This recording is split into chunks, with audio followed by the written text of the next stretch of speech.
नहीं, आप तो ऑफिस में उठाइए, हाथ मत लगाइए। नहीं, हाथ लगाइए, हाथ मत लगाइए। अभी लगाया आपने, अभी लगाया। जमा करने के लिए लाए थे, दबाव बनाने के लिए हम पे। एक महिला जो माँ है जिसका बेटा मर गया, वो रोती हुई डीआईजी के ऑफिस से निकली है।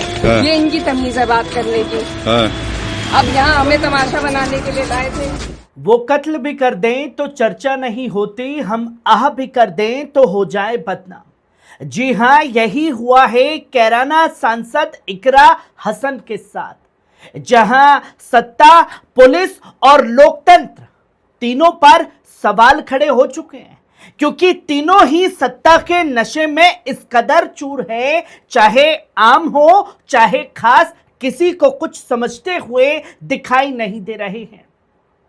जहां एक जनता की जीती हुई प्रतिनिधि के साथ में इस तरीके का रवैया अपनाया गया, जो मजलूम की आवाज लेकर के पहुंचे थाने, उन्हें ही हिरासत में ले लिया गया। ये तस्वीरें, ये वीडियो कैराना से सामने आए हैं। क्या कुछ हुआ इकरा हसन के साथ, पहले इस वीडियो पर नजर डालिए। वाला मामला हुआ था, उसमें आई थी आप?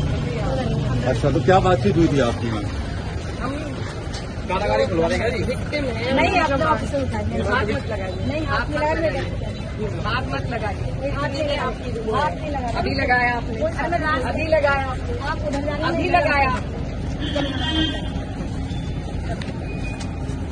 तो क्या कहना चाहेंगे मैडम, क्या तानाशाही हो रही है? देख ही रहे हैं आप। अगर एक सांसद एक पीड़ित परिवार के साथ डीआईजी से मिले और डीआईजी पीड़ित परिवार को उनके सामने कहे कि जाइए, जो हमें करना है हम करेंगे, तो ये तानाशाही है। और फिर हमें यहाँ लाया गया है।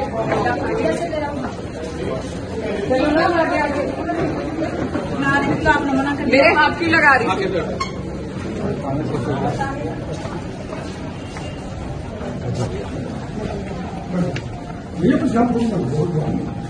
अब आप नहीं, अगर आप लोग वीडियो बनाएंगे हमारे लिए बनेंगे। नहीं, हम नहीं बना रहे मैडम, ये तो बनाएंगे।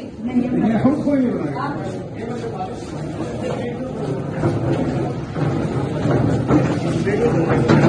आप बताइए। आपने देखा कि किस तरीके से इकरा हसन जब उतरी तो पुलिस महिला जो है वो उनका हाथ पकड़ने की कोशिश करती है, जो कि वीडियो में साफ तौर पर दिखाई दे रहा है।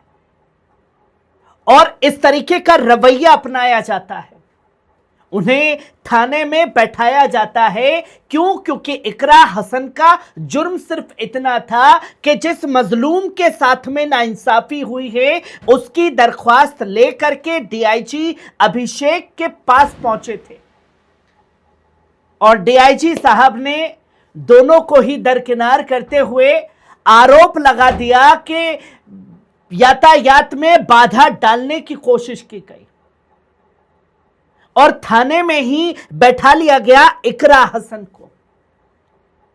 इकरा हसन जब थाने से बाहर आई तो क्या कुछ कहा, पहले उनके वीडियो पर नजर डालिए। मैडम, क्या बताया इन्होंने कि आपको क्यों लेके आ गए थे थाने? करने के लिए लाए थे, दबाव बनाने के लिए हम पे। एक महिला जो माँ है जिसका बेटा मर गया, वो रोती हुई डीआईजी के ऑफिस से निकली है। ये इनकी तमीज है बात करने की। अब यहाँ हमें तमाशा बनाने के लिए लाए थे, काम धंधा है। तो आप क्या कुछ इसमें आगे कुछ एक्शन लेंगे क्या? बता देंगे आप लोगों को, आपका सहयोग चाहिएगा। तो दोस्तों, आपने सुना इकरा हसन को, जिन्होंने साफ तौर पर कहा कि ड्रामा करने के लिए लाए थे। जो ये रवैया अपनाया गया है, इस पर कार्रवाई की जाएगी। और फिर पत्रकार बंधुओं से क्या कुछ कहा इकरा हसन ने, उनके बयान पर भी नजर डालिए। पुलिस वाले हमें डीआईजी ऑफिस की पार्किंग से गिरफ्तार कर महिला थाने में लेकर आए थे, क्योंकि हम वहाँ एक पीड़ित माँ के साथ गए थे, जिसको बेइज्जत करके वो रोती हुई डीआईजी ऑफिस से बाहर निकली। हमने उस पर अपनी बात रखी। उसके बाद जो पुलिस है उन्होंने अपनी तानाशाही करते हुए वहाँ ना तो रोड ब्लॉक था, हमारे पास भी वीडियो मौजूद है, लेकिन उसी का बहाना लेके कि आपने ट्रैफिक रोका। हम पार्किंग में खड़े थे, ट्रैफिक का बहाना बना के हमें यहाँ महिला थाने लाया गया है। यही सब ड्रामेबाजी चल रही है। इंसाफ किसी को इन्हें देना नहीं है, किसी की गुहार इन्हें सुननी नहीं है। अगर वो महिला जो बेचारी गरीब है, बुजुर्ग है, अगर उसकी बात अधिकारी सुन लेते तो शायद उन्हें मेरी या और किसी अन्य नेता की जरूरत भी नहीं थी। लेकिन ये किसी की बात सुनने को तैयार नहीं है, किसी की पीड़ा समझने को तैयार नहीं है। वो महिला कोई छोटे केस में नहीं आई थी, उनके बेटे को बेरहमी से मारा गया है। उस सिलसिले में वो अपनी जांच से संतुष्ट नहीं थी, इसलिए डीआईजी साहब के पास आई थी। उनको बेइज्जत करके वो महिला रोती हुई, बुजुर्ग महिला, वो उस ऑफिस से निकली है। उसके बाद मैंने अपना विरोध जताया और फिर हमारे साथ ये दबाव बनाने के लिए हमें ये थाने ले। अच्छा मैडम, वो महिला कहाँ की रहने वाली थी मैडम? वो दसाले गांव की रहने वाली है, शामली जिले में पड़ता है।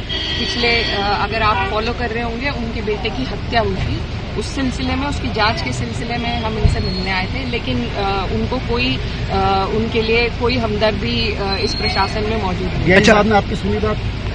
डीआईजी साहब ने पहले हमारी बात सुनी और फिर साफ तौर से महिला को हर चीज के लिए मना कर दिया, जिसपे वो भावुक हो गई, जो कि स्वाभाविक है, वो माँ है, तो उनको वहां से बाहर निकाल दिया गया। वो उनकी बेइज्जती हुई, वो बेचारी उठ के वहां से बाहर चली गई। उस पर मैंने अपना विरोध जताया तो वो उठ के मीटिंग के लिए चली। अच्छा मैडम, आप क्या कार्रवाई करना चाहेगी? आप क्या कहेंगी? आप शिकायत करेंगी? सुनवाई किसी की है नहीं इस सरकार में, और ये सीधे तौर पे, साफ तौर से उदाहरण है कि मुझे भी ये थाने लेके आए हैं 10 मिनट के लिए, सिर्फ एक ड्रामा, एक दबाव बनाने के लिए। तो ये लोग काम नहीं करना चाहते हैं, पीड़ितों के लिए, उनकी इंसाफ के लिए कोई काम नहीं करना चाहते हैं। सीधा सीधा ये सरकार के जो लॉ एंड ऑर्डर की दुहाई देती थी सरकार, कहाँ है वो लॉ एंड ऑर्डर? अब मेरे ही जिले में कितनी हत्याएं हो चुकी है, शामली जिले आप में। सांसद हैं, आपके साथ जो हुआ आप उसकी बात को उठाइए। जी नहीं, मेरे साथ जो हुआ वो प्राथमिकता नहीं है मेरी। जो उस बूढ़ी बुजुर्ग महिला के साथ हुआ है वो मेरा अपमान है। ठीक है, ठीक मैडम, ठीक है। माइक हमारी गाड़ी mike mike mike mike mike हमारी गाड़ी जान करें आप नहीं रुकोगी। तो दोस्तों, आपने सुना इकरा हसन को, जिन्होंने खास तौर पर कहा कि क्या कुछ हुआ थाने के अंदर, जहां 10 मिनट की बात नहीं है। ये उस सोच की बात है जिसमें सत्ता के सामने इस तरीके से मशहूर हो चुके हैं तमाम अधिकारी के सवाल पूछने वाले को ही दबाने की कोशिश की जाती है, जहां अफसर खुद को जनता का खादिम नहीं बल्कि हाकिम कहलाने लगे हैं, समझने लगे हैं। और गौर करने वाली बात यह है कि इकरा हसन आखिरकार कौन है जिनके साथ यह रवैया अपनाया गया। एक चुनी हुई सांसद है, एक महिला है, और एक ऐसी आवाज जो लगातार जमीनी मामलों को उठा रही है। लेकिन अगर उनकी आवाज को भी इस तरह दबाने की कोशिश होगी तो लोकतंत्र का क्या मतलब रह जाता है? कहीं छात्रों पर लाठीचार्ज होता है उत्तर प्रदेश में, कहीं वकीलों पर लाठीचार्ज होता है, और सांसद जो एक मजलूम की आवाज उठाने जाती है उन्हें ही हिरासत में लेकर के थाने में बैठा दिया जाता है, जिसकी तस्वीर सामने आई है। और उत्तर प्रदेश की राजनीति में न जाने ऐसे कितने बदनुमा दाग देखने को मिलेंगे जिस पर बार बार सवाल उठ रहे हैं। खबर कैसी लगी कमेंट बॉक्स में आकर के अपनी राय जरूर दीजिएगा, क्योंकि आप देख रहे हैं पल पल न्यूज, आपकी खबर, आपका भरोसा। शुक्रिया।